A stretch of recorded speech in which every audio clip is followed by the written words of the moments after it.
There are nights when the desert holds its breath, when the wind seems to forget where it's going, and the stars lean a little closer, as if curious to see which fool among men will play dice with his own life next. It was such a night when the story began. Dry, amber dusk hung over the little town of Dry Creek. The saloon lamps flickered, the sign creaked, and men gathered like tumbleweeds drawn to noise and whiskey. There was laughter, mean laughter, the kind that rolls off the drunk and the lonely alike. Someone was shouting about a lottery. $5 a ticket, the man said. A chance to win something no cowboy could find in this godforsaken land. A wife. Now, I ain't saying marriage was rare back then, but out here, women were like rain, whispered about, prayed for, and gone too soon. So when the town marshal himself posted the notice of a marriage lottery, the folks of Dry Creek called it the strangest thing since snow in July. They said the prize was a woman brought up from Fort Grant, part of some charity deal between the Army and a local preacher. A woman who'd been promised a safe home in exchange for a legal marriage. Most men didn't ask where she came from. They only asked if she could cook. Elias Ward leaned against the saloon post, cigarettes smoldering between his lips. He had a gambler's smirk and eyes that carried more nights than years. 32, maybe 33, though whiskey had blurred the edges of time for him. He'd once been a ranch hand, then a drifter, then a man with too much pride and too little purpose. He didn't come for the lottery. He came because there was nothing else to do. $5, he thought, was the price of a good bottle or a bad decision. And either way, both made the night less empty. So when the man with the cigar box shouted for last call, Elias flipped a coin in the air and caught it with a grin. Hell, he muttered, why not gamble on a woman for once? He dropped his $5 in the box, signed his name on a scrap of paper, and went back to his whiskey. The piano played something sad. Cards slapped against wood. The desert wind pressed its palm against the window pane like it wanted in. Later, when the clock hit 9 and the crowd had swollen near to bursting, the announcer, a wiry fellow with a crooked bow tie, stood on a barrel and held up the winning ticket. Gentlemen, he hollered, his voice slurred by gin and pride. Dry Creek has itself a winner. Ticket 47. A pause. Laughter rippled through the crowd. The man squinted at the name on the paper. Elias Ward. Whistles, shouts, a few boots stomping the floor. Someone clapped Elias on the back hard enough to slosh his drink. Go on, Ward, they hooted. Let's see the lucky bride. He chuckled, swaggered forward. Well now, he drawled. Hope she's got all her teeth. That brought a roar of laughter. Men love mocking what they're afraid to respect. Then, from the back of the saloon, the preacher stepped aside, and she walked in. The laughter died in one breath. She was tall, near a head taller than any man there. Her frame was strong, her shoulders broad, as if carved from Red Canyon stone. A simple blanket wrapped her form. Her hair, long and black as the night itself, was braided with beads that caught the lamplight. But it wasn't her size that silenced the room. It was her eyes. They were dark, still pools, neither angry nor ashamed. Just ancient, like she had seen too many winters and buried too many names. The announcer cleared his throat. Gentlemen, the bride, Naya of the Apache Nation. The word Apache rolled through the crowd like thunder. Someone cursed under his breath. Another spat. Elias froze, the grin dying on his face. She didn't bow or speak, just stood there, tall and silent, as the preacher murmured about charity and peace and the Lord's work in civilizing souls. Elias stared. She wasn't what he'd expected, whatever that even meant. There was strength in her, yes, but not cruelty. A strange grace, as if she carried the earth's patience in her bones. Still, he could feel the eyes of the town on him, waiting for his reaction. Well, Elias, someone called. Ain't she a beauty? Another voice. Careful, boy. She might throw you across the corral. Laughter again, sharp as broken glass. Elias forced a smirk. Reckon I'll need a bigger bed. The crowd howled, but inside, something twisted in his chest. The preacher stepped forward. She'll be sent to your cabin in the morning, Mr. Ward, he said stiffly. Signed, sealed, and lawful. Elias nodded, took the paper that said marriage certificate, and walked out into the night. The desert met him with its usual silence. Only the stars seemed awake, burning cold, watching. He lit another cigarette, sat on the hitching post outside the saloon, and stared at the horizon until the glow of whiskey dulled. He tried to laugh again, but the sound came out thin. A wife. For $5. What kind of fool did that make him? He thought of her eyes, how they didn't flinch under the jeers, how she'd stood like a mountain, unshaken. There was pride in that. And something else. He remembered once seeing a hawk with a broken wing. The ranch boys had mocked it, called it useless. But the hawk had looked at them all with the same quiet dignity that said, "You don't know what it means to survive." He had that same feeling now. The saloon doors creaked again. Old Joe, the barkeep, came out, wiping his hands on a rag. "You sure got yourself in a twist, Ward," he said. Elias shrugged. "Just luck." "Luck's a funny thing," Joe said, lighting his pipe. "Sometimes it ain't what you win that matters. It's what you do with it." Elias said nothing. The wind picked up, rustling the posters on the wall. The one with marriage lottery. A better future for a lonely man and a needful woman. He tore it down without thinking. He looked at the paper in his hand, creased, smudged with sweat. His name beside hers. He wondered if she could read it. He wondered if she even wanted to. That night, he didn't go back to his bunk at the livery. He walked out to the edge of town, past the empty corrals and the whispering cottonwoods. The moon was rising, pale, wide, and patient. Somewhere in the dark, a coyote called, and he thought he heard another sound, low, almost a hum, a song carried by the wind. A woman's voice, soft and strange, drifting from the far edge of town. He couldn't make out the words, but he felt them, like a story older than language, full of loss and endurance. He sat down by the dry creek bed and listened. For a long time. When dawn came, Elias still sat there, boots dusted with silver light. He didn't know why, but he felt lighter. Not happy, just less hollow. He rose, brushed the dirt from his jeans, and looked toward the ridge. Somewhere beyond it lay his small cabin, half broken, half forgotten, waiting. And now, apparently, a wife was coming to live there. He sighed, rubbed the back of his neck, and said to no one, "Well, old son, you bought yourself a future. Let's see if you can live in it." He swung into his saddle and rode toward the morning. Behind him, Dry Creek woke to another day, a town that would one day tell this story 100 different ways. Some would laugh, some would shake their heads, but only a few would know the truth, that sometimes fate doesn't shout when it changes your life. It just whispers your name across a desert wind and waits for you to listen. Morning came soft as a breath. A pale sun rose over the desert rim, spilling gold across the dry earth, touching the old wooden roofs of Dry Creek like the hand of a forgiving God. Elias Ward stood outside the saloon with a hangover and a heart that felt too heavy for its ribs. Beside the corral, a single wagon waited, a preacher's mule hitched to it, and sitting at the back, still as stone, was the woman he'd won, Naya. She didn't look at him when he approached. She was busy adjusting a leather strap that held her few belongings, a roll blanket, a small pouch, a clay charm shaped like a bird. The preacher muttered something about duty and God's plan, then handed Elias the paper again. "Best treat her kindly," he said, eyes sharp beneath his hat brim. Elias nodded, though he wasn't sure what kindness meant anymore. He loaded her things in silence. When he offered a hand to help her up onto the wagon, she looked at it, then climbed up herself without effort. He almost smiled. The road stretched out before them, long and bare. 2 horses, 1 wagon, and a quiet that seemed to have its own voice. For hours they rode in that silence. Dust rose behind them like ghosts trailing home. Elias tried a few times to speak, but each word died before it reached his tongue. What could he say?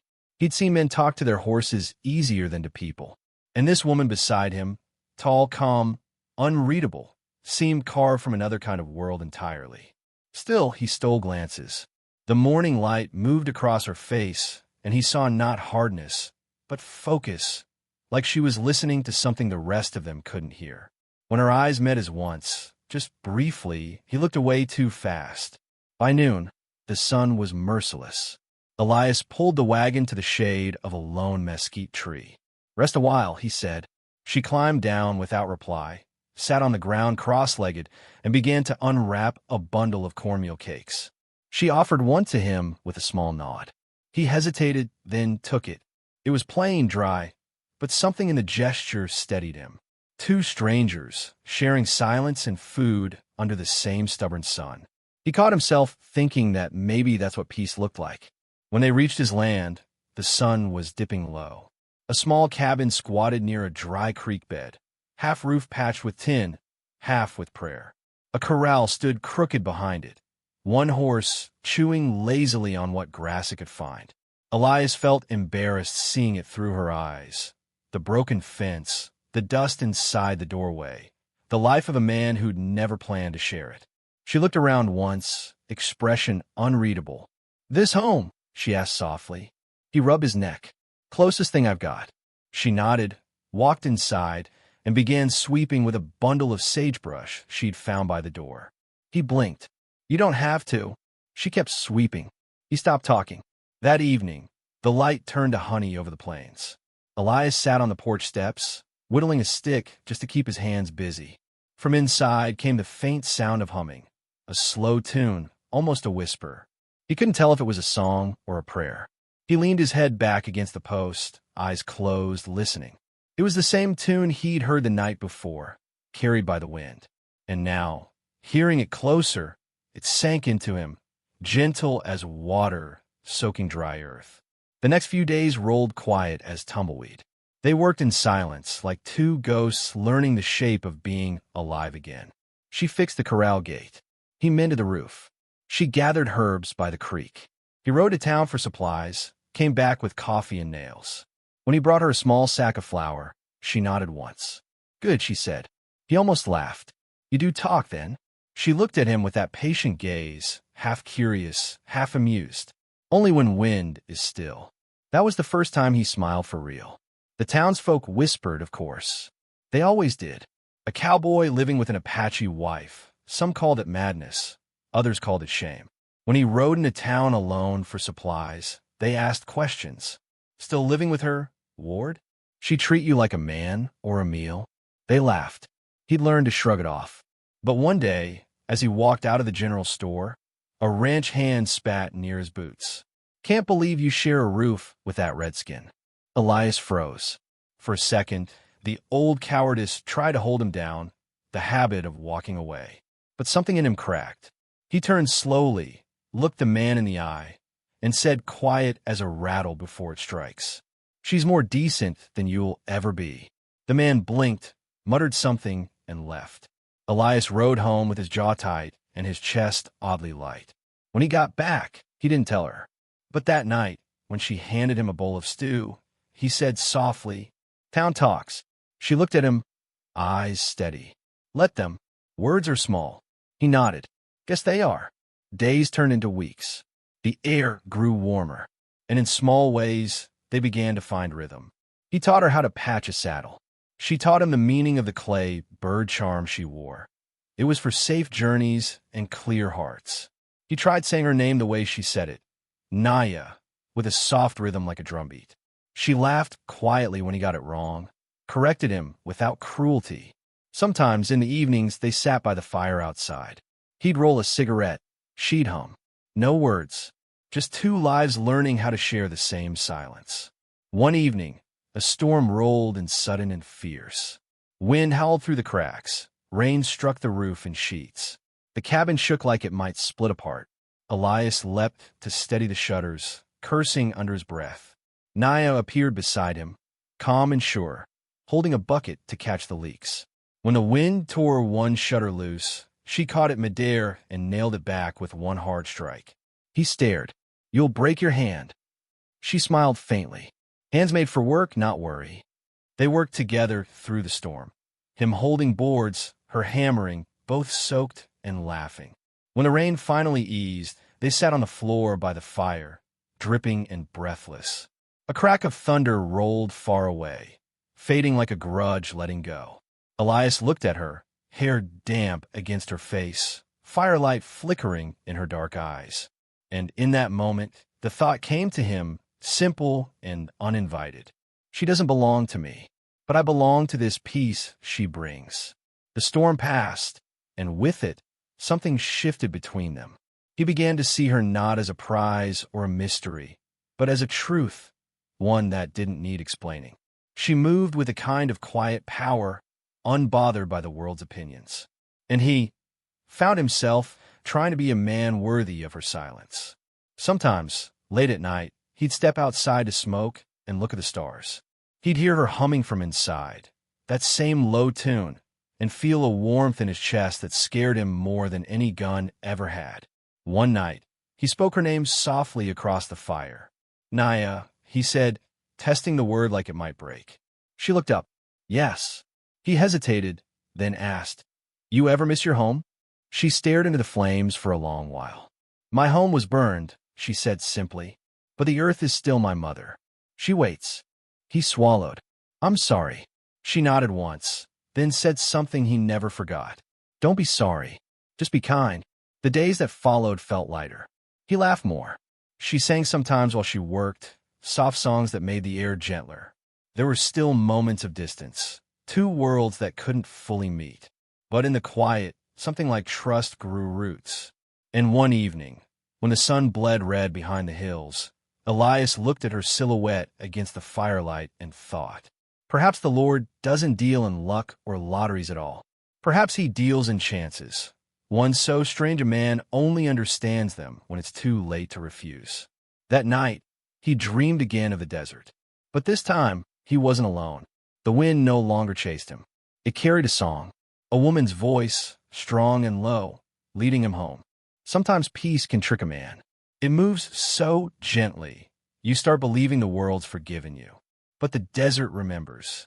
It keeps its debts in dust and whispers, and when the time's right, it sends the wind to collect. It was a still evening when the past came back riding. Elias had spent the day mending the fence by the creek. Naya was at the edge of the field, drying strips of meat for winter. The sun was sinking low, painting her figure in copper and flame. He watched her for a moment, that quiet strength in every movement. There were times she seemed less like a woman and more like part of the land itself. Steady, patient, eternal. A bird called from the cottonwood. The wind held its breath. Then, faint in the distance, came the sound of hooves. 3 riders. Elias straightened, shading his eyes. Dust trailed behind them like smoke. They weren't locals. He knew every man within 30 miles, and these didn't belong. Naya looked up too, her hands stilling. She didn't speak, but her jaw tightened. By the time the riders reached the yard, the sun had gone blood red. The first was tall, sharp-featured, with the kind of grin that never reached the eyes. The second chewed tobacco slow, staring at Naya with the look men reserve for something they don't think feels pain. The third was quiet, but his hand never left his holster. Elias stepped forward. "Evening. You boys lost." The leader dismounted, boots crunching on dry dirt. "Not lost," he said. "Just looking for what's ours." Naya didn't move. The air around her seemed to thicken, as if the earth itself was bracing. The man reached into his coat, pulled out a folded paper. "Got a notice here. Says a runaway Apache woman, tall, scarred down her hand, was taken from Fort Grant. Bounty's good money. We heard tell she was living with some fool cowboy out here." He smiled then, eyes like knives. "Reckon that'd be you." Elias's mouth went dry. He took the paper, hands trembling slightly. The drawing was crude, but it was her. Her name scrawled wrong, her worth written in dollars. He looked up. "She ain't a runaway. She's my wife." The man laughed. "That's so? You marry property now, Ward?" The others chuckled. Elias felt the old fear crawling up his spine, the kind he'd known all his life, that made him walk away when things turned ugly. But when he glanced at Naya, standing tall behind him, her face calm and unflinching, something inside him shifted. He squared his shoulders. "You got no claim here. Leave." The man's smile thinned. "You sure about that, cowboy? There's 3 of us and 1 of you. Be ashamed to die for some savage you bought for $5. Naya spoke then, her voice low but clear. "I was never bought." Her words cut the air clean. The men stopped laughing. The leader spat near the fire pit. "Whatever you were, you're coming with us. Ain't no law says you can stay free." Elias stepped between them, his hand near his revolver, but not on it. You ride off now, and we forget this happened. The quiet one, the one who hadn't spoken, shifted in his saddle. Don't reckon he's bluffing, Jeb? Jeb sneered. He's bluffing. Men like him always are. Then he turned his gaze on Naya again, and something cruel flickered in his eyes. Guess we can take her the hard way. Elias drew. The sound cracked the stillness like the world splitting in half. A single warning shot into the ground. Dust and smoke rose. The horses spooked, stamping and snorting. Elias's voice came out steady, though his pulse hammered. Next one won't miss. For a moment, no one breathed. Then Jeb grinned slow. Didn't think you had it in you. He tipped his hat. We'll be back, Cowboy. Won't be just 3 of us next time. They turned their horses and rode off into the dusk, laughter echoing faint and mean. When they were gone, Elias holstered his gun and turned. Naya stood where she'd been, the wind tugging strands of her hair loose. You shouldn't have done that, she said softly. I wasn't going to let them take you. They'll return. He knew she was right. And still, he said, let them. Her eyes met his, steady and sad. You will die for me? He hesitated. No. Then, after a breath, I'll live for you. That's harder. Something softened in her face, something almost like pain. She turned away, went inside. He followed after a moment, heart heavy as the coming storm. That night he couldn't sleep. The moon hung low, pale as bone. He sat by the window with his rifle across his knees, watching shadows move across the dirt. He thought about all the years he'd drifted, never caring where he ended up. And now, for the first time, he cared too much. Every creak of what made him tighten his grip, every coyote's cry sounded like a gunshot waiting to happen. When he finally dozed, he dreamed of her, standing on a cliff, arms open to the wind, her hair whipping like dark smoke. He tried to reach her, but the ground crumbled between them, and she faded into the horizon. He woke with a start, sweat cold on his neck. Outside, the world was still. Too still. At dawn, the riders came back. The first shot shattered the morning quiet. The window exploded beside him. He hit the floor, heart slamming against his ribs. Naya was already moving, grabbing the rifle from his hands, eyes sharp and calm as a hawk's. Stay low, she said. He wanted to argue, but there was no time. Bullets tore through the door. She fired once, twice. The answering cries told him she didn't miss. Elias crawled toward the table, dragged it over for cover. His arm burned, a grazing wound along his shoulder, nothing mortal. The gunfire stopped. Silence again. Then hoofbeats retreating. He lay there breathing hard, ears ringing, the world blurred around the edges. Naya knelt beside him, her face suddenly close. You hurt. Just a scratch. He managed a shaky grin. Guess they changed their minds. She pressed a cloth to his shoulder. Her hands were steady, warm. For a moment, neither spoke. Then she said, You could have left me. No one would blame you. He looked at her, really looked. The scar across her hand, the strength in her eyes, the quiet sorrow behind it all. I'd blame me, he whispered. They sat there as the sun climbed higher. Blood dried, smoke faded, and a strange peace settled again, like the land itself was proud of them. He realized then how much he'd been afraid all his life, of belonging, of losing, of feeling, and how this woman, who'd been treated as less than human, had given him more courage than the bottle or the gun ever had. She rose, went to the doorway, and looked out across the plains. They will not come again, she said. How do you know? Because I let them see who they feared. He followed her gaze. Far in the distance, the 3 men were specks moving away, swallowed by heat and horizon. He nodded. Guess they won't forget you. She turned, and for the first time since he'd met her, a small smile touched her lips. No one forgets the woman who stands taller than their hate. Later, when the day cooled and the world returned to its rhythm, Elias sat on the porch, arm bandaged. Naya sat beside him, grinding herbs with slow, careful hands. The quiet between them wasn't empty anymore. It felt full of things said without words. He glanced at her. You saved my life. She didn't look up. You saved mine first. He smiled. Reckon we're even then? She shook her head gently. Not even. Just alive. As dusk fell, She began to hum again. That same low tune, the one that had followed him since the night of the lottery. He closed his eyes, letting it fill the spaces inside him that fear used to live in. And somewhere in that melody, he realized something quiet but certain. He hadn't won a wife in a lottery. He'd been chosen by fate to learn what love truly costs. Not gold, not pride, but the courage to stand even when the whole world says you should kneel. When the fire burned low, Naya looked at him and said, "You're not small, Elias." He frowned softly. "I ain't tall either." She smiled, a real smile this time, soft as dawn. "Tall is not height. It is heart." He didn't answer. He just looked at her, the way a man looks at something he's afraid to break by naming. Outside, the desert night breathed again. The danger had passed, but its echo lingered, a reminder that peace is never given freely. It must be guarded by love that stands its ground. Elias reached for her hand. She let him, and for the first time, the silence between them felt like home. Morning broke softer that day. No gunfire, no dust clouds, just sunlight stretching over the prairie like a prayer finally answered. Elias woke before dawn, arms still sore, but his heart lighter somehow. He watched the first light touch Naya's face as she slept near the hearth. The fire had burned down to embers, and the shadows moved slow across the floorboards. He thought about how far they'd come. A man who once lived off luck and liquor. A woman the world tried to own and break. And yet, here they were, breathing the same quiet, built from the same ashes. He smiled to himself. Maybe peace isn't given, he thought. Maybe we build it with our scars.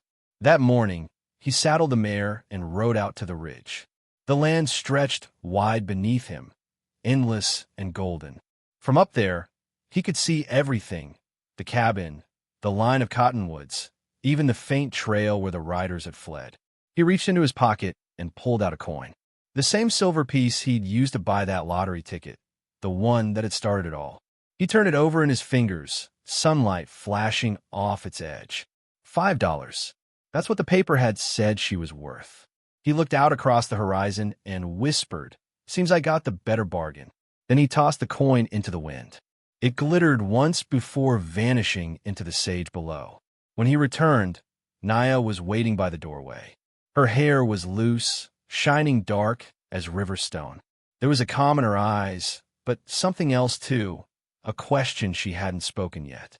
"They gone for good?" she asked. "Reckon so," he said. "World's big enough to lose men like that." She nodded. Then, quietly, "And you? Will you stay?" He blinked. "Where else would I go?" She looked away, her voice almost a whisper. "Men like you don't stay. They pass through like storms. Leave tracks for a while, then wind takes them." He stepped closer, slow, careful. "You think I'm a win, Naya?" She met his gaze, eyes deep and tired. "You were. Once." He smiled then, a small, broken thing. "Then maybe it's time I learned to be the land." For the first time, she didn't look away. And for the first time, he saw it. The quiet trust that takes years to grow. Not love that burns quick and bright, but love that roots itself in silence and stays through every drought. They spent the weeks that followed building, fences, a new barn roof, a life. The days rolled gentle. Some evenings they sat on the porch without speaking, just listening to the wind hum through the grass. Other nights, she told him stories of her people, of mountains that whispered names, rivers that carried songs, spirits that rode with the thunder. He listened the way a man listens when he's finally learned that silence is sacred. One night, after her story ended, he asked softly, "Do you ever miss it? The life before all this?" She thought for a long time, then said sometimes, "But not the pain. What about the freedom?" She smiled faintly. "Freedom without peace is just another kind of cage." He nodded, understanding more than words could hold. Then, one evening, a storm rolled in from the west. Thunder cracked like the sky breaking open. Rain swept across the plains in silver sheets. Naya was out gathering the wash when lightning struck the old cottonwood near the fence. The tree split, flames leaping high into the downpour. Elias ran out, shouting her name. She turned just as a burning limb fell. He reached her in time, pushed her clear, but the branch caught his leg, pinning him down. The fire hissed and spat, smoke stinging his eyes. He tried to move, but the pain seared through him. Naya grabbed the limb with both hands, muscles straining, teeth gritted. With a cry, she heaved it aside and dragged him away from the blaze. They collapsed in the mud, rain pouring over them. He looked up at her, coughing through the smoke. You could have left me." She shook her head, rain streaming down her face. "I told you, Elias. We don't leave." By morning, the fire was out. The cottonwood stood charred and broken, but alive. So was he. His leg would limp for a while, but he'd live. And as he watched her tending the small fire inside, drying their clothes and humming that same haunting melody, he realized something deep and still. He'd spent his whole life running from the world, and she'd taught him how to stand still in it. He reached for her hand, fingers rough and warm. "Naya," he said softly, "you saved me again." She smiled, tired, beautiful. "We save each other, Elias. That's how the land survives." Months passed. Grass grew where the fire had burned. The cabin filled with quiet laughter, gentle habits. He learned her language one word at a time. She learned his silence. Sometimes travelers came through, the curious, the lost. They spoke of the Apache woman and her cowboy husband, who lived up in the high plains, who worked the earth together and shared their food with strangers. Most of them never knew the story behind it. But a few, those who stayed the night, would wake before dawn and see her walking barefoot through the field, tall against the sunrise. And they'd swear later they saw a kind of peace they couldn't name. Years later, when Elias grew old and the rifle on the wall gathered dust, he wrote in his diary, "I used to think luck was what saved a man. But it's not. It's mercy. Mercy from the world. Mercy from the one who sees you when you no longer see yourself. I won a ticket once, thought I'd won a prize. But what I won was a teacher. She taught me that love is not about claiming. It's about carrying." He closed the book, set it beside the window, and watched her outside. Hair streaked with gray, still strong, still humming. The sun caught her silhouette, and he thought, so this is what forever looks like. That night, he dreamed again. The same ridge, the same wind. Only this time, he wasn't chasing her. They were walking side by side, footprints fading behind them as the land swallowed them whole in golden light. And when he woke, she was there, hand resting over his heart. He smiled, eyes closing again. Outside, the desert stretched quiet and endless. The cottonwood whispered in the wind. Somewhere, a coin still lay buried in the dirt, shining whenever the sun hit just right. A small reminder of how chance can turn into destiny, and how love, once rooted, can outlast even the storms. So if you ever find yourself wandering those old plains, and you hear a tune riding on the wind, don't be afraid to listen. It might just be her, the woman worth more than $5 and every ounce of courage a man could find. And maybe you'll remember this.